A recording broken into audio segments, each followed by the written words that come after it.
Friends, ചെമ്പനീർ പൂ സീരിയലിൻ്റെ ഒരു പുതുപുത്തൻ വിശേഷത്തിലേക്ക് എല്ലാവർക്കും സ്വാഗതം. വരാൻ പോകുന്ന ഒരു അടിപൊളി എപ്പിസോഡ് വിശേഷത്തിലേക്കാണ് നമ്മൾ പോകുന്നത്.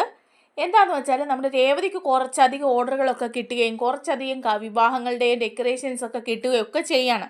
അങ്ങനെ രേവതിക്ക് ഒരു നല്ല എമൗണ്ട് പൈസ ഇങ്ങനെ കിട്ടാൻ തുടങ്ങുകയും ബിസിനസ് നല്ല രീതിയിൽ മുൻപോട്ട് പോകാൻ തുടങ്ങുകയൊക്കെ ചെയ്യുമ്പം ഓൾറെഡി നമ്മുടെ ചന്ദ്രയ്ക്കും ശ്രുതിക്കും ഒക്കെ നല്ല കുശുമുണ്ട്. അതിൻ്റെ കൂടെ മറ്റൊരാൾക്ക് കൂടി നല്ലൊരു അസൂയ രേവതിയോടുണ്ട് കേട്ടോ. രേവതിയുടെ ഒപ്പം തന്നെ ഇതുപോലെ വർക്കൊക്കെ ചെയ്യുന്ന വേറൊരു സ്ത്രീയുണ്ട്. അവർ രേവതിയുടെ വർക്കൊക്കെ എങ്ങനെയെങ്കിലും പിടിച്ചെടുക്കാൻ നോക്കുന്ന ആളാണ്. അങ്ങനെ ഇരിക്കുമ്പോഴാണ് രേവതിക്ക് എല്ലാ ഓർഡറുകളും ഇങ്ങനെ കിട്ടിക്കൊണ്ടേയിരിക്കുന്നത്. ഒരു വലിയ ഡെക്കറേഷൻ്റെ ഓർഡർ കിട്ടിയിരിക്കുക രേവതിക്ക്. അതുകൊണ്ട് അവർ അസൂയ മൂത്തിട്ട് ചന്ദ്രയുടെ അടുത്ത് വരികയാണ്. അതായത് ചന്ദ്രയുടെ ഒരു സ്റ്റുഡൻ്റായിട്ട് അവർ വരിക. ഒരു ഡാൻസ് പഠിക്കാൻ വേണ്ടിയിട്ട് ചന്ദ്രയുടെ അടുത്ത് വരുന്ന പോലെ വന്നിട്ട് ചന്ദ്രയോട് രേവതിയെക്കുറിച്ച് കുശുമ്പ് പറഞ്ഞു കൊടുക്കുകയും അതിനുശേഷം രേവതിയെ ജോലിക്ക് വിടാതിരിക്കാൻ ചന്ദ്ര ശ്രമിക്കുകയും ഒക്കെ ചെയ്യുന്നുണ്ട്. അങ്ങനെ കൈ ഉളുക്കിയെന്നൊക്കെ പറഞ്ഞിരിക്കുകയാണ് ചന്ദ്ര. അതേസമയം നമ്മുടെ രേവതിയാണ് ചന്ദ്രയുടെ കയ്യിലൊക്കെ പിടിച്ച് തിരിക്കുകയൊക്കെ ചെയ്യുന്നുണ്ട്. ചന്ദ്ര ഇവളെന്നെ ഇന്ന് കൊല്ലുമല്ലോ എന്നൊക്കെ പറയുന്നുണ്ട് കേട്ടോ. ആ ഒരു വിശേഷങ്ങളിലേക്കാണ് നമ്മൾ പോകുന്നത്. നമ്മുടെ വീഡിയോ ഇഷ്ടമായാൽ ഒന്ന് ലൈക്ക് ചെയ്യണേ, ഹൈപ്പ് ചെയ്യണേ, ചാനൽ കൂടി ഒന്ന് സബ്സ്ക്രൈബ് ചെയ്ത് സപ്പോർട്ട് ചെയ്യണേ. അങ്ങനെ ആ സ്ത്രീ ചന്ദ്രയോട് പറയണേ, അതെ മാസ്റ്റർ എന്നാണ് വിളിക്കുന്നത്, ഡാൻസ് പഠിപ്പിക്കുന്നതുകൊണ്ട്. മാസ്റ്റർ ഒരു കാര്യം ഞാൻ പറയട്ടെ എന്ന് ചോദിക്കുക. അപ്പോൾ ചന്ദ്ര ചോദിക്കുക, അല്ല മാസ്റ്ററിൻ്റെ മരുമോളില്ലേ രേവതിയെ പോലെ തന്നെ പൂക്കച്ചവടവും ഡെക്കറേഷൻസും ഒക്കെ ചെയ്യുന്ന ആളാണ് ഞാനും. അപ്പോൾ രേവതിക്കൊരു ഭയങ്കര വലിയ ഓർഡർ തന്നെ കിട്ടിയിട്ടുണ്ടല്ലോ, ഒരുപാട് പണം ഉണ്ടാക്കുമല്ലോ മരുമോള് എന്ന് പറയാണ്.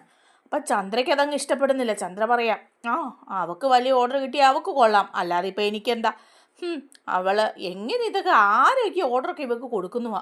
വെറും ഒരു മാലകെട്ടുകാരിയായിരുന്നു, വീടുകളിൽ കൊണ്ട് വണ്ടിയെ കൊടുക്കുമായിരുന്നു.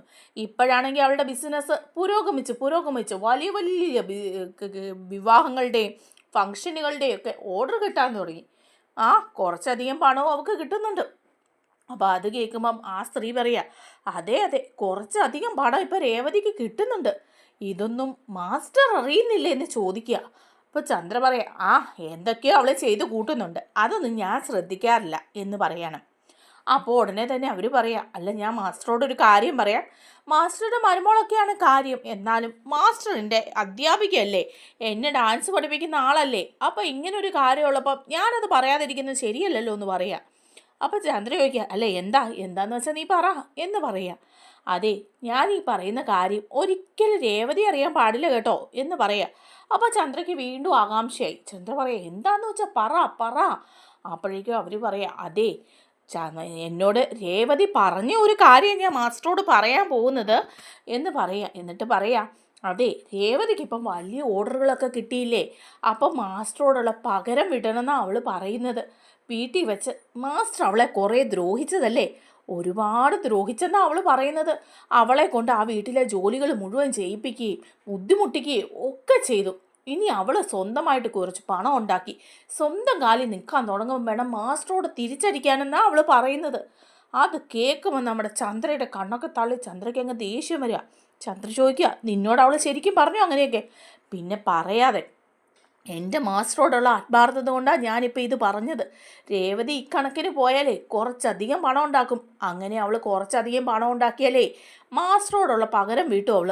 പിന്നെ ആ വീട്ടിലെ ഒരു ജോലിക്കാരിയായിട്ട് നിൽക്കേണ്ടി വരും മാസ്റ്ററിന്. ഇപ്പോൾ ഓർഡർ ഇട്ട് അവളെ കൊണ്ട് ജോലിയെല്ലാം ചെയ്യിപ്പിക്കുകയല്ലേ, ഇനിയിപ്പം അവൾ ഇരുന്നിട്ട് ഓർഡർ ഇടും, അത് ഇത് ചെയ്യുക, ഇതെടുക്കുക എന്നൊക്കെ. അത് മാസ്റ്ററിന് അനുസരിക്കേണ്ടി വരും എന്ന് പറയാം. അപ്പോൾ ചന്ദ്ര പറയാം, ഇങ്ങനെയായിരുന്നു രേവതിയുടെ മനസ്സിലുള്ളത്, ഇതായിരുന്നല്ലേ അവളുടെ മനസ്സിലെന്ന് ചോദിക്കുക. അപ്പോൾ അവർ പറയാം, അതേന്നേ ഇതായിരുന്നു അവളുടെ മനസ്സിൽ, അവളുടെ മനസ്സ് മുഴുവൻ മാസ്റ്ററോടുള്ള വൈരാഗ്യമാണ്. അപ്പോൾ അവൾ എന്നെ വേലക്കാരിയാക്കാൻ നോക്കുകയാണ്, അവളുടെ ബിസിനസ് പുരോഗമിച്ച് അവൾക്ക് കുറേയധികം പണമായി കഴിയുമ്പം അവൾ എന്നെ വേലക്കാരിയാക്കാൻ നോക്കുന്നല്ലേ എന്നിങ്ങനെ പറയുമ്പോൾ അവർ പറയാം, അതെ വേലക്കാരിയാക്കാൻ നോക്കുക. അങ്ങനെ ഒരവസ്ഥ എൻ്റെ മാസ്റ്ററിനുണ്ടാവരുത്, അതിനുവേണ്ടി ഞാനൊരു ഐഡിയ പറഞ്ഞുതരാം. അല്ല എന്ത് ഐഡിയയാ? അവളെ ഇനി ജോലിക്ക് വിടരുത്, അവളെ ഈ ബിസിനസ് ചെയ്യാനോ മാലക്ക കെട്ടാനോ ഡെക്കറേഷനോ ഒന്നിനും വിടരുത്. അതിന് മാസ്റ്റർ പ്രത്യേകം ശ്രദ്ധിക്കണം, ജോലിക്ക് പോകാൻ പറ്റില്ലെന്ന് തന്നെ പറയണം എന്ന് പറയുക. അപ്പോൾ ഉടനെ ചന്ദ്ര പറയാം, എനിക്ക് അവളെ ജോലിക്ക് പോകുന്നത് ഇഷ്ടമൊന്നുമില്ല, വീട്ടിലെ ജോലി ചെയ്താൽ മതി എന്ന് ഞാൻ പല പ്രാവശ്യം പറഞ്ഞിട്ടുള്ളതാണ്. അവളുടെ ഭർത്താവുണ്ടല്ലോ കിഴങ്ങൻ സച്ചി, അവനത് സമ്മതിക്കില്ല. അവനോടെങ്ങാനും ഞാൻ പറയണം രേവതിയെ ജോലിക്ക് വിടേണ്ടെന്ന്, പിന്നെ എന്നെ അവിടെ നിന്ന് ഇറക്കി വിടും. അതേ രീതിയെ രണ്ടും. ഞാൻ പറഞ്ഞാലൊന്നും അവരനുസരിക്കില്ല, ജോലിക്ക് പോകാതെ ഇരിക്കേയില്ല. അവൾ പോവും അവളുടെ ജോലി ചെയ്യാൻ. അപ്പോഴേക്കും അവർ പറയാണ്, അതെ വീട്ടിലെ പണികളൊക്കെ കുറച്ചധികം അങ്ങ് കൊടുക്കണം, അപ്പം അതൊക്കെ ചെയ്തുകൊണ്ട് അങ്ങ് ഇരുന്നോളൂ എന്ന് പറയുക. അപ്പം ചന്ദ്ര പറയാ, വീട്ടിലെ പണിയെല്ലാം അവളെ കൊണ്ടാണ് ചെയ്യിക്കുന്നത്. അതെങ്ങനെയായാലും അവൾ വെളുപ്പിന് എണീറ്റിട്ടായിട്ടും ആ പണികളെല്ലാം തീർത്ത് വെച്ചിട്ട് അവൾ മാല വയ്ക്കാൻ പോവും, മാല കെട്ടുകയും ചെയ്യും. എന്ത് ചെയ്യാനാ, എനിക്ക് ഒരു പിടുത്തവും ഇല്ല എന്ന് പറയുക. അപ്പോൾ അവർ പറയാ, ദേ അത് ഒരു ഐഡിയ ഞാൻ പറഞ്ഞുതരാം. എന്തെങ്കിലും അടവ് പിടിച്ചിട്ട് മേഡത്തിന് ഇതൊന്നും ചെയ്യാൻ പറ്റില്ല എന്ന് പറയണം. മാസ്റ്ററിന് എന്തെങ്കിലും കൈക്കോ കാലിനോ ഒക്കെ ബുദ്ധിമുട്ടാന്ന് പറഞ്ഞാൽ മതി. അങ്ങനെയാവുമ്പോഴേ അവൾ വീട്ടിൽ നിന്ന് മാസ്റ്ററെ നോക്കിക്കോളും. അങ്ങനെയുള്ള ഐഡിയ അവസാനം അറ്റ കൈക്ക് അങ്ങ് പ്രയോഗിക്കണം എന്ന് പറയാം. അപ്പം ചന്ദ്രയും മനസ്സിലിങ്ങനെ വിചാരിക്കുക, ശരിയാ അങ്ങനെ ചെയ്യണം. എന്തായാലും അവളെ ഇങ്ങനെ വളരാൻ അനുവദിച്ചുകൂടാ. അവളിങ്ങനെ വളർന്നു പോയാലേ ഞാൻ അവളുടെ ജോലികളൊക്കെ ചെയ്ത് അവളുടെ ജോലിക്കാരിയായിട്ട് നിൽക്കേണ്ടി വരും എന്ന് ചന്ദ്ര ഇങ്ങനെ വിചാരിക്കുക. അതിനുശേഷം പിന്നെ കാണിക്കുന്നത് നമ്മുടെ ദേവുവിനെയാണ് കേട്ടോ. അപ്പോൾ ഒരു ട്രാഫിക് പോലീസുകാരനൊക്കെ ഉണ്ട്. അത് നമ്മുടെ സച്ചിയുടെ ശത്രുവായിട്ട് വരുന്ന ഒരാളാണ്. അയാളെയാണ് നമ്മുടെ ദേവു ഇഷ്ടപ്പെടുന്നതും വിവാഹം കഴിക്കുന്നതൊക്കെ.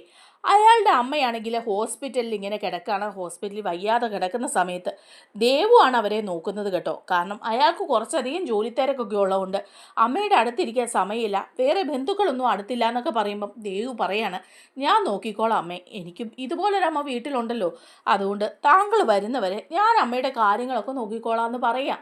അങ്ങനെ ദേവു അവിടെ ഹോസ്പിറ്റലിൽ ഇരുന്ന് ഇങ്ങനെ കാര്യങ്ങളൊക്കെ നോക്കിക്കൊണ്ടിരിക്കുകയാണ്. അതേ സമയത്ത് നമ്മുടെ രേവതി വിളിക്കുകയാണ് ദേവുവിനെ കേട്ടോ. എന്താണെന്ന് വെച്ചാൽ ഇത്രയും വലിയൊരു ഓർഡറൊക്കെ കിട്ടിയില്ലേ, അപ്പോൾ അത്രയും വലിയൊരു ഓർഡർ കിട്ടിയപ്പം എങ്ങനെയെങ്കിലും ദേവുവിനോടും കൂടെ പറഞ്ഞ് അത് ചെയ്യിക്കണം. അതിന് വേണ്ടിയിട്ട് വിളിക്കുകയാണ് നമ്മുടെ രേവതി വിളിച്ചിട്ട് ദേവുവിനോട് പറയാം, അതെ ദേവു നീ ഇപ്പോൾ ഹോസ്പിറ്റലിലാണോ എന്ന് ചോദിക്കുക. അപ്പോൾ ദേവു പറയാം, അതെ ഞാൻ ഹോസ്പിറ്റലിലാണ്. അതെ എനിക്കൊരു വലിയ ഡെക്കറേഷൻ്റെ ഓർഡർ കിട്ടിയിട്ടുണ്ട്. അപ്പോൾ കുറച്ചധികം ജോലികളൊക്കെ ചെയ്യേണ്ടി വരും. അതുകൊണ്ട് നാളെ നീ എൻ്റെ കൂടെ വരണം, അന്നാണ് പരിപാടി, ആ പരിപാടിക്ക് നീ വരണം എന്ന് പറയാണ്. അപ്പോൾ ദേവ് പറയുന്നുണ്ട്, അത് ശരി ഞാൻ വരാം. ഇപ്പോൾ ഈ ഹോസ്പിറ്റലിൽ അപ്പം നീ നോക്കുന്ന ഒരു അമ്മയുണ്ടായിരുന്നല്ലോ, ആ അമ്മയ്ക്ക് ഇപ്പോൾ എങ്ങനെയുണ്ട് എന്ന് ചോദിക്കുകയാണ് രേവതി. അപ്പോൾ തന്നെ ദേവ് പറയാം, ആ അമ്മയ്ക്കിപ്പോൾ നല്ല കുറവൊക്കെ ഉണ്ട്, അതുകൊണ്ട് കുഴപ്പമില്ല ഞാൻ വരാം എന്ന് പറയാം. ആ അമ്മയ്ക്ക് അസുഖമൊക്കെ കുറവുണ്ടല്ലോ അല്ലേ എന്ന് പറയുമ്പം ദേവ് പറയാം, ദേ ഞാൻ ആ അമ്മയുടെ കയ്യിലേക്ക് ഫോൺ കൊടുക്കാം, രേവതി ചേച്ചി സംസാരിക്കുമെന്ന് പറയുക. എന്നിട്ട് ആ അമ്മയുടെ കയ്യിലേക്ക് ദേവ് ഫോൺ കൊടുക്കുമ്പോൾ രേവതിയോട് അവർ പറയുക, മോളെ രേവതി, നിൻ്റെ അനിയത്തി വളരെ നല്ലൊരു പെൺകുട്ടിയാണ്, എല്ലാവരോടും നല്ല രീതിയിൽ പെരുമാറുന്ന നല്ലൊരു കൊച്ചാ കേട്ടോ. ദേ ഇവിടെ നിന്ന് എന്നെ ഇങ്ങനെ ശുശ്രൂഷിക്കാൻ മറ്റൊരു പെൺകുട്ടികൾക്കും ഇത്രയധികം സമയമൊന്നും എടുത്ത് ചെയ്യാനുള്ള മനസ്സുണ്ടാവില്ല. ദേവു അങ്ങനെയല്ല. ദേവുവിനെ ഇപ്പോൾ നിങ്ങളുടെ കുടുംബത്തിലെ ഒരു അംഗമായിട്ട് കിട്ടിയത് നിങ്ങളുടെ ഭാഗ്യം തന്നെയാണ്. ഈ കുട്ടിയെ വിവാഹം കഴിക്കുന്നതേ നല്ല ഒരു പയ്യനായിരിക്കും, അവൻ്റെ ഭാഗ്യമായിരിക്കും ഇവളെ വിവാഹം കഴിക്കുക എന്നുള്ളത് എന്നൊക്കെ അവരിങ്ങനെ പറയാം. അപ്പോൾ ഈ ട്രാഫിക് പോലീസ് അങ്ങോട്ട് വരുന്നുണ്ട് കേട്ടോ. അയാളും ഇത് കേൾക്കുമ്പോഴേക്കും അയാൾക്കും അങ്ങ് സന്തോഷമാവുക. ഇതൊക്കെ കേൾക്കുമ്പോൾ അയാളുടെ മനസ്സിലും ദേവുവിനോടൊരു ഇഷ്ടമൊക്കെ തോന്നുകയാണ് കേട്ടോ. അങ്ങനെ ദേവുവിനാണെങ്കിലും അയാളോടും ഒരു ഇഷ്ടമൊക്കെ തോന്നുന്നുണ്ടേ. അങ്ങനെ രേവതി ഫംഗ്ഷന് വേണ്ടിയിട്ടുള്ള എല്ലാ സംഭവങ്ങളും ഒക്കെ റെഡിയാക്കി ഇങ്ങനെ വയ്ക്കുകയാണ് കേട്ടോ. അതേസമയം എല്ലാം ഓക്കെ ആക്കി എന്ന് വിചാരിച്ചിട്ട് ഇങ്ങനെ ഇരിക്കുകയാണ്. അതേസമയം നമ്മുടെ ചന്ദ്രയ്ക്കാണെങ്കിൽ നല്ല മനസ്സിന് നല്ല പ്രയാസമാണ് കേട്ടോ. അവർ അത് പറയുകയും ചെയ്തു, രേവതി ചന്ദ്രയെക്കുറിച്ച് ഇങ്ങനെയൊക്കെയാണ് വിചാരിക്കുന്നതെന്നും രേവതിക്ക് കുറച്ചധികം പണം ഉണ്ടായിട്ട് വേണം ചന്ദ്രയെ ഒരു വേലക്കാരിയെ പോലെ കാണാനെന്നൊക്കെ പറഞ്ഞത് പിന്നെയും ചന്ദ്ര ഇങ്ങനെ ആലോചിക്കുക. എന്നിട്ട് ചന്ദ്രയുടെ മനസ്സിൽ ഇങ്ങനെ തെകിട്ടി വരിക, എങ്ങനെ ഇവളെ തടയാൻ പറ്റും, ഇവളെ ജോലിക്ക് വിടാതിരിക്കണം, ഇവളിങ്ങനെ പോയാലേ പണം കുറച്ചധികം ഉണ്ടാക്കും, പിന്നെ എനിക്ക് വീട്ടിൽ ഒരു വിലയുണ്ടാവില്ല, അതിനനുവദിച്ചുകൂടാ എന്നൊക്കെ ഇങ്ങനെ ചന്ദ്ര വിചാരിക്കുക. അപ്പോഴാകട്ടോ നമ്മുടെ ശ്രുതി അതുവഴി വരുന്നേ. ശ്രുതി ചോദിക്കുക, അല്ല അമ്മ എന്താ ഈ ആലോചിക്കുന്നത്? ചന്ദ്ര ഇങ്ങനെ തന്നെ നിന്ന് ആലോചിക്കുക. അമ്മ എന്താ ഇങ്ങനെ ആലോചിക്കുന്നതെന്ന് ചോദിക്കുക. അപ്പോൾ ചന്ദ്ര, മോളെ ശ്രുതി, നീയായിരുന്നോ? അല്ല എന്താ അമ്മ ആലോചിക്കുന്നേ? എന്തൊക്കെയോ പിറുപിറുക്കുന്നുണ്ടായിരുന്നല്ലോ, ആരോടോ ദേഷ്യമുള്ള പോലെ തോന്നുന്നല്ലോ എന്ന് പറയുക. അപ്പോൾ ഉടനെ തന്നെ ചന്ദ്ര പറയാം, അതെ ശ്രുതി, ഞാനൊരു കാര്യം ആലോചിക്കായിരുന്നു. രേവതിക്ക് നാളെ ഒരു വലിയ ഫംഗ്ഷൻ്റെ ഡെക്കറേഷൻസ് ഉണ്ട്, അത് നിനക്കറിയില്ലേ എന്ന് ചോദിക്കുമ്പോൾ ശ്രുതി പറയാം, പിന്നെ അറിയാം, ഇവിടെ മുഴുവൻ വിളംബരം ചെയ്ത് നടക്കല്ലേ, ഒരു വലിയ ഫംഗ്ഷനാണ്, അവൾക്ക് കുറച്ചധികം പണവും കിട്ടും. ഇങ്ങനെ പോയാലേ രേവതി ഒരു ലക്ഷപ്രഭു ആവും. ആൻറ്റിക്ക് അറിയോ, ലക്ഷക്കണക്കിന് രൂപയാണ് ഓരോ ഫംഗ്ഷനും ഡെക്കറേഷനും ഒക്കെ രേവതിക്ക് കിട്ടുന്നത്. ഇവളിതൊക്കെ എന്ത് കാണിക്കുകയാണാവോ, ഇത്രയും പണം കിട്ടുമോ മാല കെട്ടാൻ? അങ്ങനെയാണെങ്കിൽ വല്ല മാല കെട്ടാനും പൂ കെട്ടാൻ ഡെക്കറേഷൻ ചെയ്യാനും ഒക്കെ പഠിച്ചാൽ മതിയായിരുന്നു എന്ന് പറയാം. അപ്പം ചന്ദ്രയും ചോദിക്കുമോ, ആണോടി ഇത് സത്യമാണോ മോളെ, അവൾക്ക് ഇത്രയധികം പണമൊക്കെ കിട്ടപ്പോരുണ്ടോ എന്ന് ചോദിക്കുക. അപ്പോൾ ശ്രുതി പറഞ്ഞു കിടക്കുക, പിന്നെ ഉണ്ട്. അപ്പോൾ ചന്ദ്ര പറയണേ, ഇന്നേ എൻ്റെ ഡാൻസ് സ്കൂളിൽ പഠിക്കാൻ വരുന്ന ഒരു ആളുണ്ട്, അവരും ഇതുപോലെ പൂക്കളൊക്കെ ഡെക്കറേറ്റ് ചെയ്യുകയും മാല കെട്ടുകയും ചെയ്യുന്ന ആൾക്കാരാണ്. അവർ പറഞ്ഞപ്പോഴാണ് എനിക്ക് ഈ കാര്യമൊക്കെ ബോധ്യപ്പെട്ടത്, രേവതിക്ക് ഇത്രയധികം വരുമാനമൊക്കെ ഉണ്ടെന്ന്. ഇങ്ങനെ ഇവൾ ജോലിയെന്ന് പറഞ്ഞ് ഇറങ്ങിപ്പോയാൽ ഇവൾക്ക് ഇത്രയും കാശ് കിട്ടുന്നുണ്ട് എന്നുള്ള കാര്യം അവരാ പറഞ്ഞതെന്ന് പറയാം. അപ്പം ശ്രുതി പറയാം, അതൊക്കെ സത്യ ആൻറ്റി എന്ന് പറയാം. അപ്പം പറയാം, അത് മാത്രമല്ല ശ്രുതി, അവരെ എന്നോട് വേറൊരു കാര്യം കൂടെ പറഞ്ഞു. രേവതിയുടെ മനസ്സിലിരിപ്പോൾ എന്താണെന്നറിയാമോ നിനക്ക്? അപ്പോൾ ശ്രുതി ചോദിക്കുക, എന്താ? അതെ, അവൾക്ക് കുറച്ചധികം പണമൊക്കെ ഉണ്ടാക്കിയിട്ട് എന്നെ ഇവിടുത്തെ ഒരു ജോലിക്കാരിയാക്കണം. എന്നെ മാത്രമല്ല, ചിലപ്പോൾ നിന്നെയും അവൾ ഇവിടുത്തെ ജോലിക്കാരിയാക്കും. ഇപ്പം അനുസരണയോടുകൂടി ഈ വീട്ടിലെ ജോലിയൊക്കെ ചെയ്യുന്ന അവളെ ഇനി ചെയ്യാതെ വന്നാൽ എന്ത് ചെയ്യും ശ്രുതി? എന്താ ചെയ്യുക? നീയും ഞാനും ഒക്കെ ഈ വീട്ടിലെ ജോലികളെല്ലാം ചെയ്യേണ്ടതായിട്ട് വരില്ലേ? അതെങ്ങനെയാ ശരിയാവുക എന്നൊക്കെ ഇങ്ങനെ ചന്ദ്ര പറയുമ്പം ശ്രുതിയും പറയാം, മനസ്സിൽ വിചാരിക്കാം, ഇത് നല്ലൊരു അവസരമാണ് കേട്ടോ, ഈ സമയത്ത് ഇത് കറക്റ്റ് കാര്യമാണ്, ഇവരോട് ഇത് ഒന്ന് എരിവ് കയറ്റി കൊടുക്കാമെന്ന് വിചാരിച്ചിട്ട് ശ്രുതി പറയാം, ശരിയാ ആൻറ്റി, അതെ, രേവതിയുടെ മനസ്സിൽ അങ്ങനെ തന്നെയാണ്. ഇപ്പം രേവതി ആൻറ്റി പറയുന്നതൊക്കെ കേട്ട് അനുസരിച്ച് ഇവിടെ നിൽക്കുന്നില്ലേ? അതേസമയം കുറച്ച് കാശ് കൈ വരികയും അവളുടെ ബിസിനസ് അങ്ങ് വളരുകയും ചെയ്ത് കഴിഞ്ഞാൽ ആൻറ്റി പറയുന്ന കേട്ട് അവൾ ഈ വീട്ടിൽ നിൽക്കുമോ? നിൽക്കില്ല. അവൾ ഡെക്കറേഷൻ എന്നും പറഞ്ഞ് ഇറങ്ങിപ്പോകും. ഈ വീട്ടിലെ ജോലികളെല്ലാം ആൻറ്റി തനിയെ ചെയ്യേണ്ടി വരും. മാത്രമല്ല അവളുടെ ജോലിക്കാരിയായിട്ട് ആൻറ്റിക്ക് മാറേണ്ടി വരും. അങ്ങനെ ഒരു അവസ്ഥയെക്കുറിച്ച് ആൻറ്റി ഒന്ന് ആലോചിച്ച് നോക്കിക്കേ. അപ്പോൾ ചന്ദ്ര ഇങ്ങനെ ആലോചിച്ചിട്ട് പറയാം, ശരിയാ, അതിന് അനുവദിച്ചുകൂടാ, അവളെ ജോലിക്ക് വിടാൻ പാടില്ല, അവളെ ഡെക്കറേഷൻ്റെ വർക്കിന് വിടരുത് എന്നിങ്ങനെ മനസ്സിൽ വിചാരിക്കുക ചന്ദ്ര. അപ്പോൾ ശ്രുതിയും പറയാം, ശരി ആൻറ്റി, എങ്ങനെയെങ്കിലും അത് തടയണം, നാളെ ഒരു വലിയ ഓർഡറാണ് കിട്ടാൻ പോകുന്നത്, അതെങ്ങനെയെങ്കിലും ആൻറ്റി തടയണം, അവളുടെ ആ ഓർഡർ നഷ്ടപ്പെടണം. അങ്ങനെ നഷ്ടപ്പെട്ട് കഴിഞ്ഞാൽ ഉണ്ടല്ലോ, പിന്നെ അവളെ ആരും വിളിക്കില്ല. ഒരു പണി ചെയ്യാൻ കൊടുത്തിട്ട് മര്യാദയ്ക്ക് ചെയ്യാത്തവളെ ഇനി ആരെ വിളിക്കാനാ? ആരും വിളിക്കില്ല. അതോടുകൂടി അവൾക്ക് പിന്നെ ഒരു ഓർഡറും കിട്ടാതെ വരും എന്നൊക്കെ ഇങ്ങനെ ശ്രുതി പറഞ്ഞു കൊടുത്ത് ഫലിപ്പിച്ച് വെച്ചിരിക്കുക കേട്ടോ. ചന്ദ്ര അതനുസരിച്ച് എന്തെങ്കിലും ചെയ്യാം മനസ്സിൽ വിചാരിക്കുക. അതേസമയം നമ്മുടെ വർഷയാണെങ്കിൽ ശ്രീകാന്തിൻ്റെ ഹോട്ടലിൽ റെസ്റ്റോറൻറ്റിൽ പോവുക. അവിടെ എന്തെങ്കിലും ഒരു ജോലി കിട്ടാൻ വേണ്ടിയിട്ട് ഒരു ഇൻ്റർവ്യൂവിന് അറ്റൻഡ് ചെയ്യുക. അപ്പം MD ചോദിക്കുന്നുണ്ട് കേട്ടോ, ഇത് ശ്രീകാന്തിൻ്റെ വൈഫല്ലേ വർഷയ്ക്ക് ഇതിൻ്റെ ആവശ്യമുണ്ടോ എന്ന് ചോദിക്കുമ്പം വർഷ പറയാം, മാഡം എനിക്കിവിടെ എന്തെങ്കിലും ജോലി തന്നേക്ക്, എനിക്ക് ശ്രീകാന്തുമായിട്ട് കുറച്ചധികം സമയം സ്പെൻഡ് ചെയ്യാൻ പറ്റുമല്ലോ എന്നൊക്കെ പറയാം. അപ്പോൾ അവർ പറയുന്നുണ്ട്, അതൊക്കെ ശരിയാണ്, പക്ഷേ ശ്രീകാന്തിന് വർഷം ഇവിടെ ജോലി ചെയ്യുന്നൊന്നും ഇഷ്ടമില്ല എന്ന് പറയാം. അപ്പോൾ ശ്രീകാന്തൻ വന്നിട്ട് പറയാം, എൻ്റെ പൊന്നു വർഷേ, നീ ഡബ്ബിങ്ങിന് പോകുന്നില്ലേ, ഇനി എന്തിനാ ഇവിടെ വന്ന് ഈ ജോലിക്ക് നിൽക്കുന്നതെന്ന് ചോദിക്കുക. അപ്പോൾ വർഷ പറയുന്നുണ്ട്, അതല്ല ശ്രീകാന്ത്, എനിക്ക് നിന്നെ കണ്ടുകൊണ്ടിരിക്കാം, ഇവിടെ ജോലി ചെയ്യാം, എനിക്ക് കുറച്ചധികം സമയം സ്പെൻഡ് ചെയ്യുകയും ചെയ്യാം, ഡബ്ബിങ്ങൊക്കെ അവിടെ നടന്നോളും, ഡബ്ബിങ്ങിന് പോരാത്തതിന് ഒരു പാർട്ട് ടൈം ജോബ് അത്രേ ഞാൻ വിചാരിക്കുന്നുള്ളൂ എന്ന് പറയാം. അപ്പോൾ ശ്രീകാന്ത് സമ്മതിക്കുക കേട്ടോ, എന്താണെന്ന് വെച്ചാൽ നീ കാണിക്ക്, നിൻ്റെ ഇഷ്ടം പോലെ കാണിക്ക്, ഞാനതൊന്നും തടയാനായിട്ട് നിൽക്കുന്നില്ലെന്ന് ശ്രീകാന്തും പറയുന്നുണ്ട് കേട്ടോ വർഷയോട്. അതിനൊക്കെ ശേഷം വൈകുന്നേരം ആകുമ്പം നമ്മുടെ ചന്ദ്ര മനസ്സിലിങ്ങനെ വിചാരിക്കുക, എങ്ങനെ രേവതിയെ വീഴ്ത്താമെന്നുള്ള കാര്യം. അങ്ങനെ രേവതിയും സച്ചിയും വരും. അപ്പോൾ രേവതി സച്ചിയോട് പറയുന്നുണ്ട്, സച്ചിയേട്ടാ നാളെ വളരെ പ്രധാനപ്പെട്ട ഫംഗ്ഷൻ, അത് രാവിലെ തന്നെ പോകണം, അവിടെ അതെല്ലാം ഡെക്കറേറ്റ് ചെയ്യാൻ ഞാൻ തന്നെ മുൻപിൽ നിൽക്കണം, എല്ലാ കാര്യങ്ങളും എല്ലാവർക്കും പറഞ്ഞു കൊടുക്കണം, അല്ലാതിരുന്നാൽ ശരിയാവത്തില്ല, ഞാൻ തന്നെ എല്ലാത്തിലും ഇടപെടണം, അങ്ങനെയൊക്കെ പറയാം. അങ്ങനെ ഇരിക്കുമ്പോഴാണ് നമ്മുടെ ചന്ദ്ര അങ്ങ് അഭിനയം പാസ്സാക്കുക. ചന്ദ്ര വിളിക്കുക, എടാ സച്ചി, രേവതി ഇങ്ങോട്ടൊന്ന് ഓടി വന്ന് രവിയേട്ടാ എന്നൊക്കെ പറഞ്ഞ് വിളിക്കേ. എന്താന്നും പറഞ്ഞ് എല്ലാവരും ചെല്ലുമ്പോൾ പറയാം, അതെ, എൻ്റെ ഈ കൈ അനക്കാൻ പറ്റുന്നില്ല, എൻ്റെ കൈ അങ്ങ് ഉളുക്കി, കൈ വല്ലാതായി, കണ്ടില്ലേ, ഉളുക്കിയിരിക്കുന്ന കണ്ടില്ലേ എന്നൊക്കെ പറയുക കേട്ടോ. അപ്പോഴേക്കും ഉടനെ വന്നിട്ട് രേവതി പറയുന്നുണ്ട്, അയ്യോ അമ്മയുടെ കൈ ഉളിക്കുകയോ, ഞാൻ ചൂടൊക്കെ വെച്ച് തരാൻ, ഇത്തിരി മരുന്നൊക്കെ പുരട്ടി തരാമെന്ന് പറഞ്ഞ് കുറച്ച് ബാമൊക്കെ പുരട്ടി കൊടുക്കുന്നുണ്ട്. എന്നിട്ട് പറയുന്നുണ്ട്, അമ്മേ ഞാൻ വെള്ളം ചൂടാക്കി വെക്കട്ടെ എന്നും പറഞ്ഞ് കുറച്ച് ചൂടുവെള്ളമൊക്കെ കൊണ്ടുവരിക. എന്നിട്ട് രേവതി ചന്ദ്രയുടെ കയ്യിൽ ചൂട് പിടിക്കാൻ പോവുക.